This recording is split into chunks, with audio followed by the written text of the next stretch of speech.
and welcome back.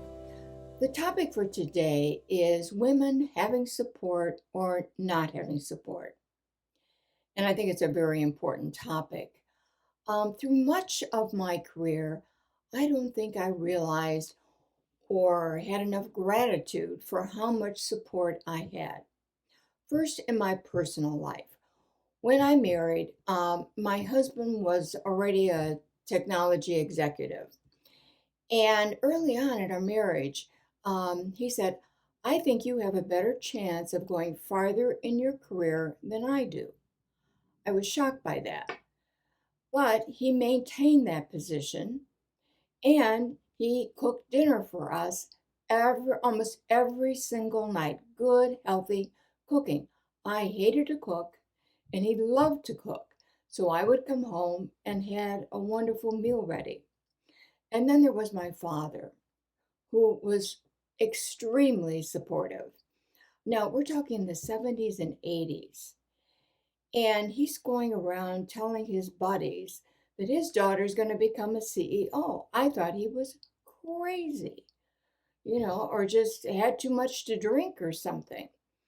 And then my father and my husband would talk together about how successful I was and wasn't going to be. Now, I wasn't even a manager at that time. So that's the kind of faith and support I had at home. And then when I got into the workplace, I only worked for men. I never worked for a woman.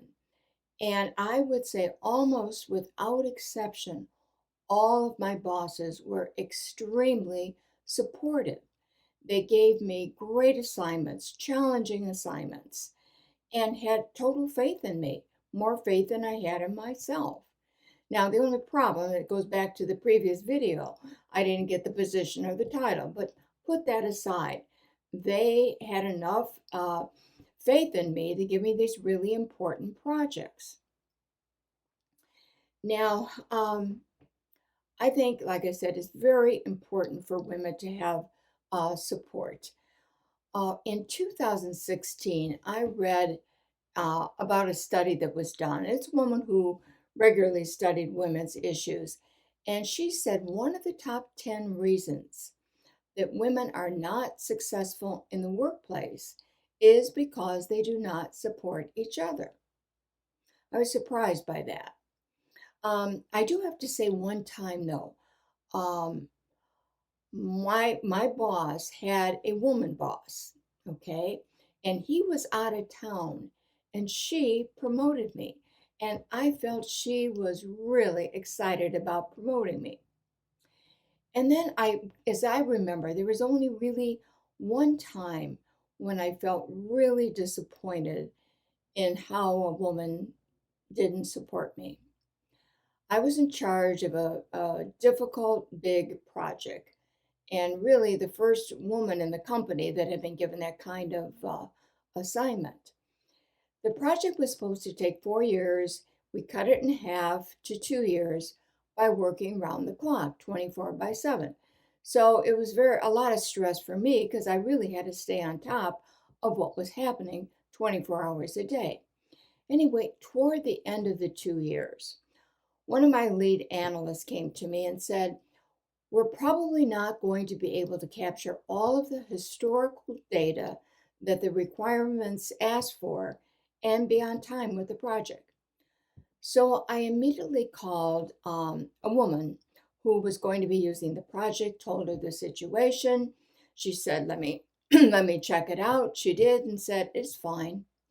And then a few days later, my boss called me into his office and showed me a letter that said the project was possibly in trouble and may be late, implying that it had been mismanaged. I was crushed. I burst into tears and cried and cried.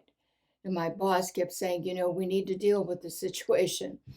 And all I could do was cry. I told him, I said, I don't cry often. I've tried not to cry, but when I do, it's very difficult for me to stop crying. Anyway, putting that aside, the project was completed on time and it was deemed to be highly successful. I even won a top award. But I always felt that that letter damaged my reputation. Something that recently happened really impressed me. Um, Mary Barra has been CEO of General Motors, GM, for about 9 years, since 2014, which is itself a huge accomplishment. For a woman to be CEO that long in that kind of industry. Anyway, in 2021, uh, Meg Whitman was named to the board of directors of GM. And with that nomination, uh, GM now had more women on the board than men. They held the majority positions. So I thought that was just phenomenal. I mean, there's no question in my mind that that company is going to listen to those women. So to me, that was a case of women supporting women. And again, I think it is so important to have a supportive personal life as well as in the workplace. And the workplace is changing so fast. Women are being sought after. I'm going to talk about that more later.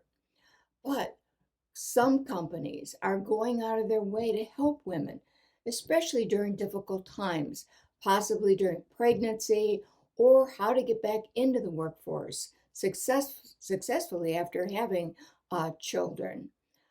It's phenomenal what companies are now doing, shipping breast milk to wherever the women are working. Again, it's really important that you have support in the company and in your personal life. Because if you're going to feel comfortable and feel good about what you're doing and not have to be worried about what's happening at home, you need both kinds of support. Now I want to give you the three questions for this video.